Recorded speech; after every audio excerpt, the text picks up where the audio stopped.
Shot in front of a live audience at Margarita Republic, it's Shots from the Bench. And now your hosts, Bob Wiltman and Bob Murphy. Good afternoon, everybody, and welcome to another edition of Shots from the Bench. It's only sports talk, and of course, all opinions are both fabulous and flawed.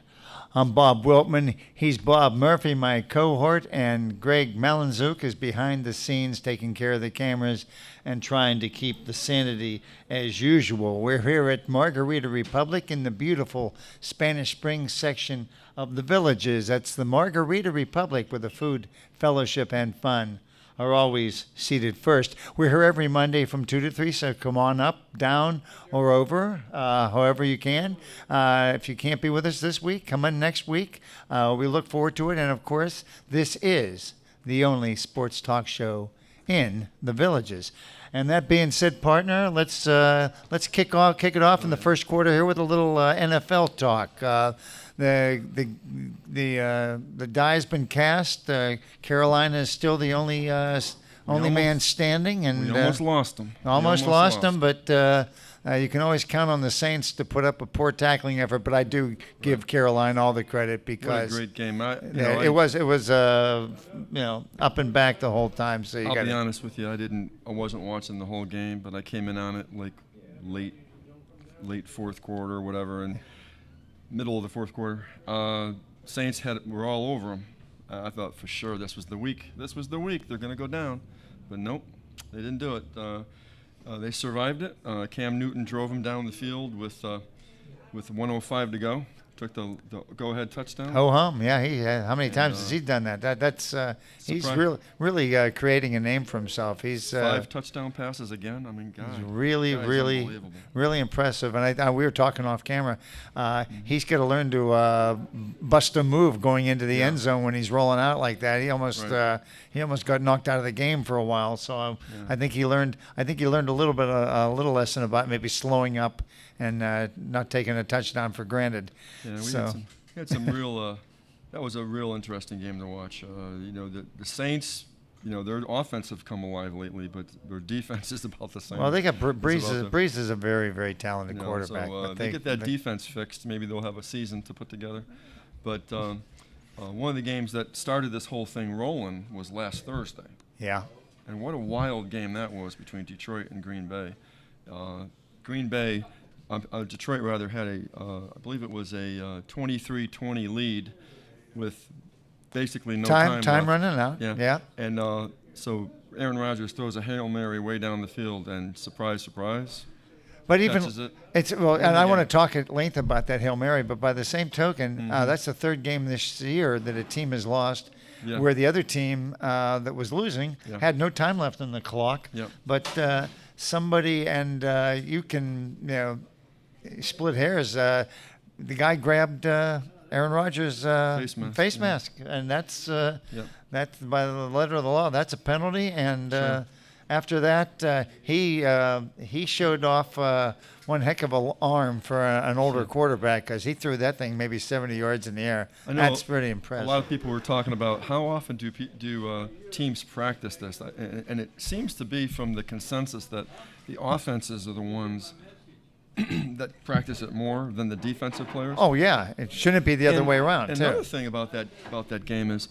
why isn't a guy like Calvin Johnson, who's an offensive player, of course, for Detroit, but why isn't he in there defending? Because he's used to being up in the sky, being such a tall receiver. Why isn't he part of that type of a situation? Well, that's a good question. In fact, in the fourth quarter, I got a little rant on Hail Mary defenses. I'm going to go into that, but that's always a very good point. You got your most talented athlete on your team, and why isn't he on the field? Well, this is a jump ball situation. Yeah, it's the most crucial. You want your tallest, the guys that are used to jumping up and making those kind of plays. Crucial aspect of the game, and he's out there. You don't put him on the field. That just doesn't make any sense to me at all. Well, they say the defenses don't really practice this much. They run through some plays, and the reason being, they say, is they don't want them to get hurt. Jumping up against each other, trying for this, trying for that. I guess I can see that, but you can see it was lacking in the fact that what's going on in the NFL this year. Okay, that game there started the ball rolling for my team, because I was hoping Green Bay would lose that game, being a Vikings fan, of course. Yeah. And then the Vikings just got absolutely slaughtered. Well, by Seattle looks like they finally figured out what was wrong. So they look like the Super Bowl team. Yes, right they do. now. They're putting it all together at the right time. That's right. And unfortunately for Minnesota, they just happen to be in their way at the wrong time. Well, it didn't help that Minnesota had 3 starters out of the game, but you can't be allowing that. Their offensive line is very bad, very bad. This is a repeat of what happened 2 weeks ago when they played at home to Green Bay. Almost the same score, same situations. Sacking Teddy Bridgewater, forcing them to make bad throws. Yeah. And Minnesota not being able to run. They couldn't do the same thing at Green Bay. Same exact game plan as that. So it was like a carbon copy. So I can definitely see where Minnesota's hurting. They're 8-4. I think they've had some good wins, but I think they're falling a little bit. Well, it's going to come down with the last game of the year, right? They got Green Bay. Sure. That's it doesn't get any easier this Thursday. They got to play. They got to play at Carolina. I'm sorry. at Arizona. Arizona. That's not easy. 10-2. You got that Arizona. right. So that's going to be. That is definitely not easy. So we're getting down to the last 4 games here in the NFL. Surprisingly, one thing happened in that in the Panthers Saints game. A linebacker. What was his name? His name was Jericho Cotchery. Yeah. Okay. No, that wasn't. No, Jericho Cotchery is a wide he was receiver. wide receiver. Yeah. I don't have his name. That's there okay. was a linebacker who there was a blocked extra point, and it's the first time in NFL history that a blocked extra point was ever run in for 2 points. And who knew that you could do that? I mean, a lot of people don't even know you could do that. I'm surprised that it hasn't happened all this time like that. Everybody usually stands around once the ball's blocked. Everybody stands around and looks at it. Yeah. Right. The Cardinals just keep rolling. They're 10-2. They beat St. Louis handily, and Larry Fitzgerald got his 1,000th career reception. He came out of Pitt after his sophomore year, and he was you could tell he was a man among boys in college, and he has stayed healthy and had a phenomenal career, and I don't see it slowing down anytime soon. He's probably just 30 or 31 now, I think. He's probably got another 4 or 5 years. Yeah, he's got some years left in him. And yes, he does. Fantastic. More of a possession receiver now than he now used he to is. be. Yeah, but he's got great hands. Yeah. You can't get a better possession than receiver than that. But he's a really nice group of receivers they have there. And of course, let's see, the Redskins are 5-6, leading the pack in the NFC East. The Giants keep faltering. If the Cowboys beat the Redskins tonight, you're going to have 3 5-7 teams, and doggone, if the Cowboys aren't going to be right in the middle of things, if they'll be 4-8. Now that's a big if, but they don't surprise me. What's going on with the Falcons? I mean, they've lost 5 straight, 6 out of 7. It's amazing. I mean, this team, we were talking about them, remember the beginning of the year, after 3, 4, 5 games, like, whoa, this is one of the top teams. I never get to see them, but I never thought they were that good, but they were making me think that I wasn't looking accurately. Well, they had a running game. They got good receivers. And you know what? I don't think they lost anybody significant to an injury. Right. They just stopped. They lost their swagger or whatever, their mojo. But while they fall apart, Tampa Bay is rising. They're now 6-6, believe it or not. Remember, looked like they were out of it.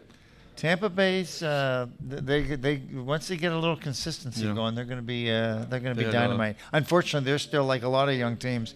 They can beat anybody, but they can lose to anybody, and that's never fun. Jameis Winston keeps playing a decent game, and their defense is rising. They didn't do anything spectacular in that game, but they're coming along, and of course the Packers. So you got your playoffs were today. You'd have the Panthers. Division winners would be the Panthers, Packers, because they got the tiebreaker over Minnesota now. The Redskins and the Cardinals, and your wild card would be Minnesota and Seattle. Minnesota 8-4, Seattle 7-5, and so a lot of time to go yet. But like you said, Washington plays Dallas tonight. That could make things a little more interesting there too. So I guess that's pretty much going on in the NFC. Yeah, and like I said, I'm perfectly willing now to stick my neck out and crown the Jets as the first. They're going to be the first wild card team. The Jets. I mean, I'm sorry. I meant the Chiefs. I apologize. Yeah. The Chiefs have won 6 in a row. Well, they are now 7-5 in their last 4 games. They host the Chargers. They play at Baltimore. They host the Browns. They host the Raiders. I'm pretty sure that they're going to end up 11-5. So that leaves the Steelers and the Jets. Well, you only got to two. Fight over the other one. Well, you only got 2 wild card teams. Yeah. So in the AFC, you got the Patriots, the Bengals at 10-2, the Broncos at 10-2. They're all going to win the divisions. They're locks for their division. And whoever loses the Colts Texans fight Right. isn't going to make the playoffs. Kansas City can't catch them. I mean, it's not enough, probably not enough games to catch the Broncos. But in that AFC West, I think it is. Where's the Colts? Where's the Colts and Texans? Colts are, I think it's called the. Aren't they in the South? South, could be the South. Mm-hmm. Okay, they're both 6-6. Okay, only one of those two are going to make the division champion. Of those 2 right there, and then you got the Chiefs, Steelers, and Jets all 7-5 fighting for the 2.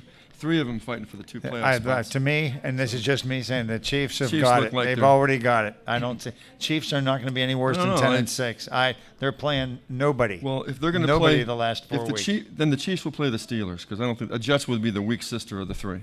Wouldn't you agree on that? Well, it's going to be, like I said, if the Steelers, I think 10-6 will make the playoffs. Mm-hmm. If you're 9-7, I don't think so. So Well, that's it's interesting in that division. You actually could be 10 if the Steelers, Chiefs, and Jets all finished 10-6.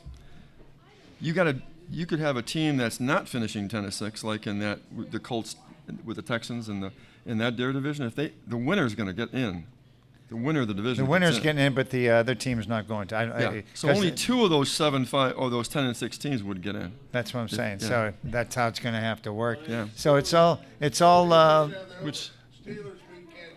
So what we're going to do, folks, is we're going to come back and we're going to discuss the wonderful world of college football in the second quarter. Lot to talk about there. We'll sit back and see what happens tonight to the Dallas and the Redskins game, because that's going to go a long way in determining who's still in that NFC hunt. But we'll be back with the second quarter right after this.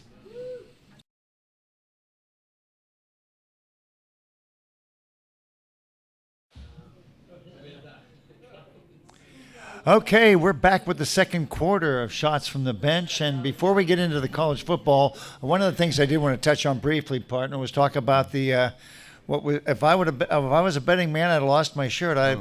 For the Eagles to beat the Patriots in New England, to me, is nothing short of a miracle. And it's a very telling game, wasn't it? Well, it really was. I mean, the Patriots all of a sudden aren't quite the same team as they were when they started the year, but that's still a game you figure they're going to win. Philadelphia had lost 3 games in a row.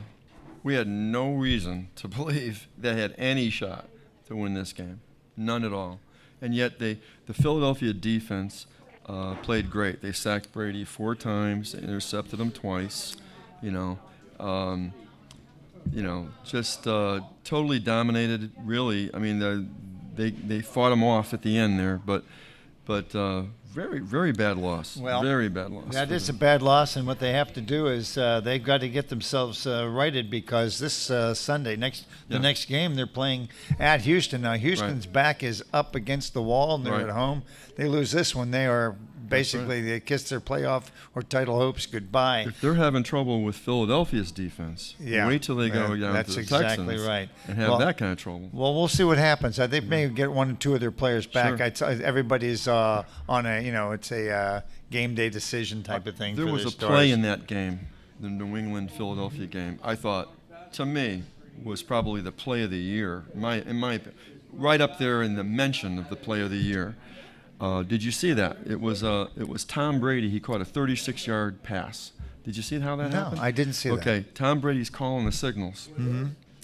He walks off to the right of the offensive line, right? Okay. The ball is hiked to the running back. The wide receiver's coming around behind, and the running back pitches it to the wide receiver. And by that time, Tom Brady's 10, 15 yards down the field. They throw it to Tom Brady, and he's running down the field and catches a 36-yard pass. I thought it was one of the most imaginative. That's imaginative, and plays I've ever seen. I'm glad to hear that. But by the same token, I'm always one. All he's got to do is get nailed. I suppose that with all the wide receivers going down for New England, maybe Tom Brady could become a little bit more of a wide receiver.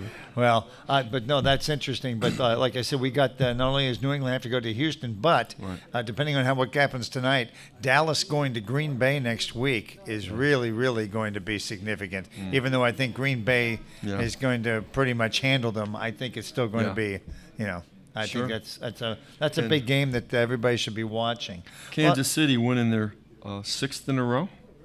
Six in a row. I'm totally sold. They're 1-5. Have we any idea that was going to happen? And they've played the toughest part of their schedule. It's their defense. Again, you got this quarterback, Alex Smith, who's just managing the game. He's not doing anything unbelievable. He's not throwing for 350 yards and 4 or 5 touchdowns. It's their defense putting them in good situations to score. Yeah. 4 sacks, 3 interceptions, 2 forced fumbles. They beat Oakland 34-20. I mean, they're a team definitely on the rise. Plus, I like their coach. Nobody else likes their coach, but I do. But I'll tell you what. Let's segue over to we finally arrived to the Final Four, so to speak. Yes. With the college football, there were some great games leading into the playoffs. I shouldn't say great, but I thought Florida showed a lot of spunk in the first half. They were just outmanned and kind of outclassed, but they hung in there as long as they could. But got to play 2 halves. Alabama is definitely. They made their statement about. How good they are and why they deserve to be there. Yep. So, the selection committee didn't have too much drama to work with this weekend. I don't think they have to worry. It's pretty clear cut. I think we definitely have the top 4 teams in here. And they're lucky. Nobody's got a beef. Yeah. There's just You've got December 31st. You're going to have Clemson number 1 against number 4 Oklahoma. Okay. Oklahoma is which I'm a little surprised at. Oklahoma is a 2.5-point favorite. What do you think about that? There's got to be a reason for it. I can't off the top of my head. I can't tell you why. Alabama was 1 2-point convert. I mean, Oklahoma was 1 2-point conversion away from being out of the playoffs. TCU makes that 2-point conversion. We're not talking about Oklahoma anymore. And then the other game, of course, that's going to be in the Orange Bowl. Yeah. And then the other game is going to be in the Cotton Bowl, same day, December 31st. Number 2 Alabama against number 3 Michigan State. SEC champion against the Big Ten champion. Alabama has been instituted a 9-point favorite. I'll tell you what, that surprises me somewhat. I think that Michigan State has shown its mettle playing these tough teams coming down the stretch. They weren't exactly playing the little sisters of the poor, and they've been tooth and nail with all of them. Mm-hmm. So, hey, as you know, betting lines are they are basically put together to try to get the action to go one way or the other. 9 points seems awful. Awful. As I look at these teams, big. I don't really have a dog in the hunt here. I'm not really into. None of them are my favorite team. I just want to see the best game, just like most people. They just want to see the best game. Sure. I think we have a great game here. But I'll tell you one thing that kind of upset me the other day. I was watching the trophy presentation to the MVP at the Michigan State-Iowa game. Yeah. Big Ten championship. And Archie Griffin, 2-time Heisman Trophy winner, standing there to present. He's all smiley, he's all happy, getting ready to present Connor Cook, the quarterback for Michigan State, this award. And he's standing there, and he's reaching out to shake his hand and give him the award. And he literally grabs it from his hand, stands in front of him, and blocks him right out. And I was like, what? Okay, you're all fired up. You just won the Big Ten championship. Well, he is. But, I understand. But he also, but still, somebody's got to talk to him. He did. They did. He later on, through the media or whatever way he did it, he apologized to Archie Griffin. Then that's what's got to happen. I mean, it came across the wire and the internet like crazy against Connor Cook. He didn't want to have that kind of heat on him when he's going into a semifinal national game. But anyway, so that bothered me when I saw that.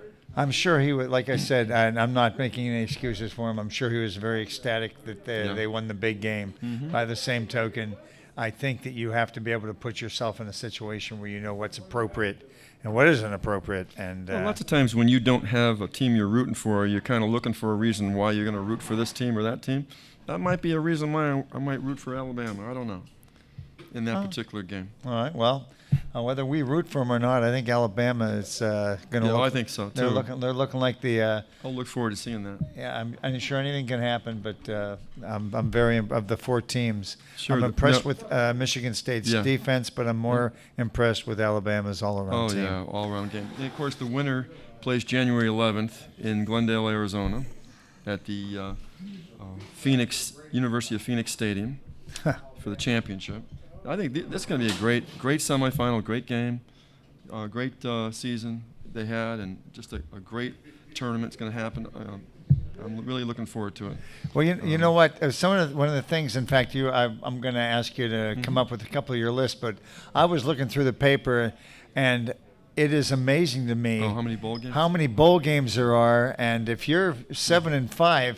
There's got to be a bowl game for you. It's got to be the Macy's, fur department bowl. Well, I'll tell you. 6 and 6. I That's mean, right. there are some, other than the championship, Yeah. Cotton Bowl and the Orange Bowl.